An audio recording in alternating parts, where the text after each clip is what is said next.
Today, we're going to talk about two pretty related kinds of issues, PTSD and moral injury. And often people don't really remember to pull them apart. Moral injury is not a DSM diagnosis, but a set of symptoms that we need to pay attention to.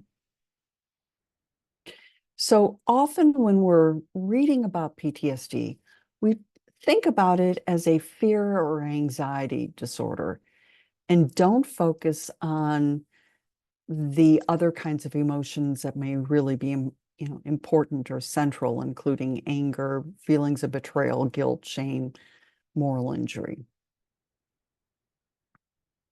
So let's think about what moral injury is. It's doing or failing to do something that went against your moral code or values. For example, that you harmed someone or failed to protect someone from harm.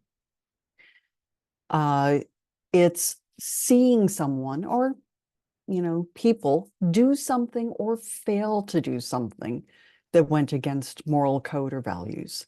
So, for example, witnessing cruel behavior, and third is that you were directly affected by someone doing something or failing to do something that went against the moral code or values. So, for example, being betrayed by someone that you trusted. And when we experience moral injury, we can have a whole series of different kinds of symptoms, some of which look very much like PTSD. So, for example, problems with thinking, nightmares, problems in relationships, addictive behaviors, etc. Those behaviors, problems in emotions, feelings of powerlessness, fear, disgust, discouragement, depression, anxiety, etc. The physical problems like heart beating too fast or stomach problems or problems sleeping or headaches or fatigue, exhaustion. Those may be part of it. And we haven't really talked about this so far, but the people may experience crises in faith. They may stop going to church or temple. They may, have difficulty recognizing what is morally right. They may lose their sense of meaning, or their sense of moral agency, their sense of self-worth or connectedness with the community. Some situations that may lead to moral injury might be a soldier guiding a drone unintentionally, guiding a drone who unintentionally hit a school, killing or wounding dozens of children and adults. A neighbor who saw the drone hit the school, killing or wounding dozens of children and adults. Or another soldier heard the order to shoot, believing that the location had been improperly encoded, but she didn't feel like she could counter her superior's order. Each of those may lead the person to feel like something bad happened that they could have, should have done something about. And you can see that in this particular case. This is a ticket agent, Von Alex, who sold and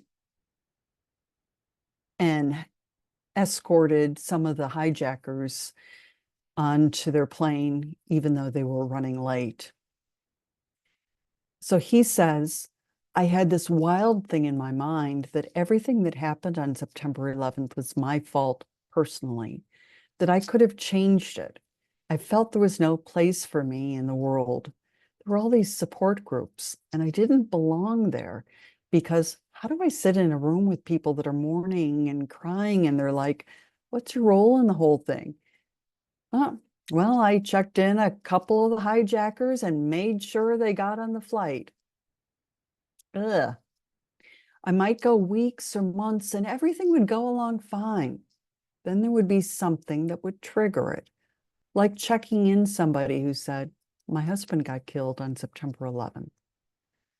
What I heard was, you killed my husband on September 11th. You don't really move past it. So let's think about the discrepancies and moral injury that occur here. On the one hand, he says, I didn't intervene. I should have intervened. I should have done something here. Not that it makes any sense, but it doesn't have to make sense. So in the situation, the person may experience an event that's potentially damaging, assess that it doesn't really fit in their moral framework. As a good person, I would never intentionally send a drone to bomb a school. And that causes a dissonance between the event and our belief system. And as a result, we experience all sorts of negative emotions, which may lead to negative behaviors, and that continues. Okay. You can see some of that with Salman Rushdie.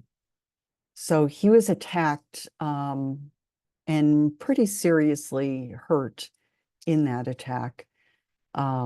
His left hand, I think, was seriously hurt, and he lost one eye, which is why the glasses. And he says, why didn't I fight? Why didn't I run? I just stood there like a piñata and let him smash me.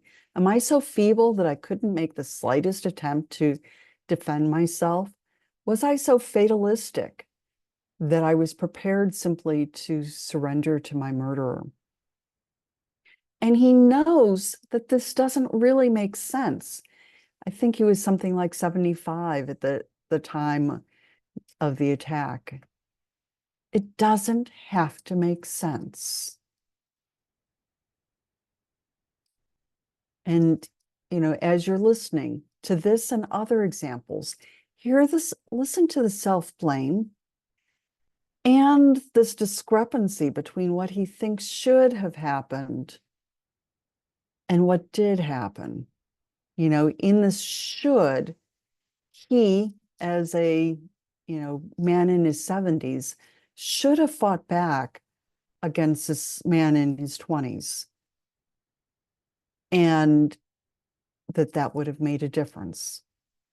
And you and I know that doesn't make sense, but that doesn't stop him from believing that. I'm going to say goodbye, and I'll see you in the next video. Take care.